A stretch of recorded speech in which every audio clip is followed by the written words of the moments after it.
Mari Bu, silakan masuk. Silakan duduk Bu. Bagaimana Bu? Ada yang bisa saya bantu? Begini Bu, saya mau mengetahui nutrisi pada remaja lebih dalam. Baik Bu, sebelumnya saya akan memperkenalkan diri ya Bu. Saya bidan Felin yang bertugas pada hari ini. Kemudian tujuannya untuk ingin mengetahui lebih dalam tentang nutrisi ya Bu. Ya. Baik Bu, di sini sebentar saya akan menjelaskan tentang nutrisi ya Bu pada remaja. Tujuannya itu agar Ibu lebih mengetahui lebih dalam lagi tentang nutrisi apa saja pada remaja, apanya yang penting dan tidak ya Bu. Kemudian prosedurnya saya akan menjelaskan kepada Ibu bagaimana nutrisi pada remaja. Sebelumnya apakah Ibu sudah bersedia? Iya. Baik Ibu. Kemudian menjaga privasi pasien. Baik Ibu, sebelumnya saya akan mencuci tangan dulu ya Bu. Kemudian setelah mencuci tangan, baik Ibu, di sini saya akan bertanya tentang identitas Ibu ya Bu. Nama Ibu siapa ya Bu? Milen. Milen ya Bu, Ibu Milen. Umur Ibu? 26 tahun. 26 tahun ya Bu. Agama Ibu? Protestan. Protestan ya Bu. Suku bangsa? Indonesia. Indonesia. Golongan darahnya Ibu apakah sudah tahu atau belum Bu? Sudah. Golongan darahnya apa Bu? B. Golongan darahnya B ya Bu. Kemudian pendidikan terakhir Ibu apa ya? SMA. SMA ya Bu. Sekarang pekerjaan Ibu apa Bu? Bekerja di pabrik. Di pabrik ya Bu. Sebelumnya apakah Ibu sudah menikah? Sudah. Sudah ya Bu. Alamat rumah Ibu? Di Jalan Cendelaras. Jalan Cendelaras ya Bu. Kemudian nomor telepon Bu yang bisa dihubungi? 081 239 971 834. Baik Ibu, sekarang saya akan bertanya terlebih dahulu ya Bu, apakah sebelumnya Ibu sudah pernah mendengar tentang nutrisi pada remaja atau sudah pernah mendengar dari orang lain penjelasannya begitu Bu? Belum ya Bu. Baik Ibu, di sini saya akan menjelaskan tentang nutrisi pada remaja ya Bu. Jadi nutrisi pada remaja yaitu komponen penting yang menunjang kelangsungan proses tumbuh kembang. Kemudian saya akan menjelaskan pentingnya nutrisi untuk remaja ya Bu. Nah, yang pertama itu karena pada kelompok remaja kebanyakan mengalami pertumbuhan cepat memasuki pertumbuhan pubertas.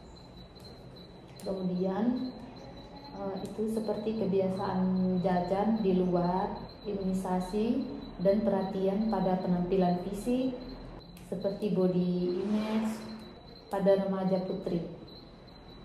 Kemudian yang kedua itu gizi seimbang pada remaja, yaitu yang pertama ibu harus membiasakan makan 3 kali sehari bersama keluarga. Ibu sekarang biasa makannya berapa kali sehari? 2 kali. Jadi kalau untuk nutrisi yang benar itu seharusnya makannya 3 kali sehari ya Bu, untuk pertumbuhan nutrisi yang baik. Kemudian untuk memenuhi kebutuhan zat gizi selama sehari penuh itu. Dan juga dianjurkan kepada anak agar makan secara teratur 3 kali sehari, yaitu makan pagi, makan siang, dan juga makan malam. Kemudian itu dilakukan untuk menghindari anak-anak jajan sembarangan ya Bu, atau makan makanan yang tidak sehat di luar. Kemudian saya juga menganjurkan agar anak-anak itu bisa makan bersama keluarga. Saat makan itu yang 3 kali sehari itu makan bersama keluarga ya Bu. Kemudian yang kedua itu membiasakan mengonsumsi ikan dan sumber protein lainnya, karena ikan merupakan sumber protein hewani. Kemudian sedangkan tempe dan tahu merupakan sumber protein nabati. Protein itu sangat diperlukan dalam masa pertumbuhan anak ya Bu ya. Selain itu juga protein berperan sebagai sumber energi untuk anak lagi aktif-aktifnya ya Bu ya. Kemudian protein hewani juga memiliki kualitas yang lebih baik dibandingkan protein nabati. Kemudian ikan juga selain sebagai sumber protein juga merupakan sumber asam lemak tidak jenuh.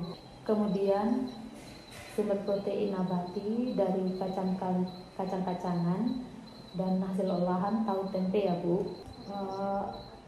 banyak juga dikonsumsi masyarakat luar ya Bu ya, di luar sana. Kemudian kandungan pada protein pada tempe itu tidak kalah dengan daging. Jadi tempe juga tuh lebih penting daripada daging ya Bu. Tempe juga sebagai sumber protein, juga sebagai sumber vitamin asam folat dan juga B12. Tempe, kacang-kacangan dan juga tahu itu tidak mengandung kolesterol ya Bu. Jadi kolesterolnya tetap terjaga ya Bu. Kemudian jika ibu ingin mengonsumsi tempe sekitar 4 potong sedang ya Bu, 4 buah tempe yang dipotong sedang-sedang per hari ya Bu. Tubuh tetap sehat dan juga kolesterol ibu bisa terkontrol dengan baik. Berikutnya itu memperbanyak mengonsumsi sayuran dan juga cukup buah-buahan ya Bu. Jadi sayuran dan buah-buahan juga perlu ya Bu. Sayuran hijau itu maupun berwarna selain sumber vitamin juga sebagai sumber mineral dan sumber serat.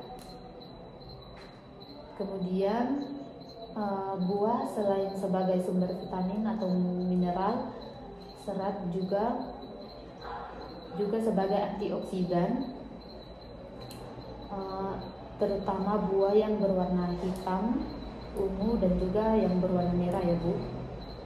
Kemudian mengonsumsi sayur dan buah juga itu bisa ibu mengonsumsinya itu bervariasi ya Bu, sehingga diperoleh beragam sumber vitamin ataupun mineral dari buah dan sayuran tersebut, dan juga dapat memperoleh serat dari buah dan sayuran tersebut ya Bu. Kemudian jika ibu ingin hidup lebih sehat lagi, ibu bisa mengonsumsi sayuran dan buah itu lebih lagi ya Bu, lebih banyak lagi setiap harinya. Kemudian konsumsi sayuran dan buah-buahan itu bisa dalam bentuk segar, dalam bentuk sudah diolah ya Bu. Misalnya mengonsumsi sayur hijau tidak hanya direbus ataupun dimasak, bisa juga kayak dalam bentuk lalapan mentah dan juga minuman, misalnya jus buah itu ya Bu, jus buah dan jus sayur ada kan Bu. Kemudian sayuran berwarna itu seperti bayam, kemudian kubis ungu, terong ungu dan juga wortel, tomat dan lain sebagainya ya Bu ya. Itu juga merupakan sumber antioksidan yang sangat potensial dalam melawan oksidasi yang menurunkan kondisi kesehatan tubuh. Kemudian selanjutnya itu membiasakan anak membawa bekal dan air putih dari rumah ya Bu. Jika misalnya apabila anak sekolahnya dari pagi sampai sore atau tidak ada kegiatan yang pulangnya sampai sore itu ya Bu, jadi diusahakan untuk membawa bekal agar anak bisa makan siang itu di rumah ya Bu. Kemudian bekal untuk makan siang itu sangat diperlukan untuk anak ya Bu, dengan membawa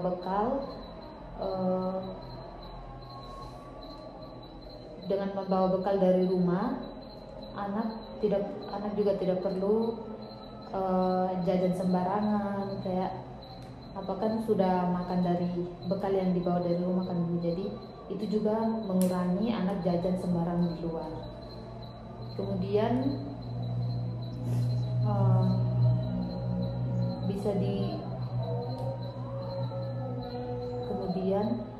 di samping itu juga anak perlu membawa air putih ya Bu. Air putih yang sangat penting, karena minum air putih yang banyak sangat diperlukan untuk menjaga kesehatan anak. Juga anak mengonsumsi makanan yang cepat saji seperti jajan sembarangan, dan juga makanan selingan yang manis, terlalu manis atau asin atau berlemak ya Bu. Kemudian mengonsumsi makanan cepat saji dan jajan saat ini juga itu sudah menjadi kebiasaan, terutama oleh masyarakat kota sekarang ya Bu. Jadi jajannya itu biasa jajan di luar. Jadi sebagian makanan cepat saji itu kebanyakan makanan yang mengandung tinggi gula, lemak, dan juga zat-zat yang dapat mengganggu kesehatan, tidak baik bagi kesehatan itu ya Bu. Kemudian mengonsumsi makanan cepat saji dan jajan itu harus sangat ibu batasi untuk anak-anak ya Bu. Jadi anak itu juga jarang mengonsumsi makanan cepat saji dan jajan-jajan di luar. Untuk makanan manis, asin, dan juga berlemak ya Bu, itu juga banyak berhubungan dengan penyakit kronis seperti diabetes, dan juga tekanan darah tinggi, kemudian penyakit jantung. Itu ya Bu, contoh penyakit yang bisa disebabkan dari makanan yang terlalu banyak gula atau garamnya dan juga berlemak atau berminyak ya Bu. Baik Bu, dari yang saya jelaskan tadi, apakah Ibu sudah mengerti? Sudah.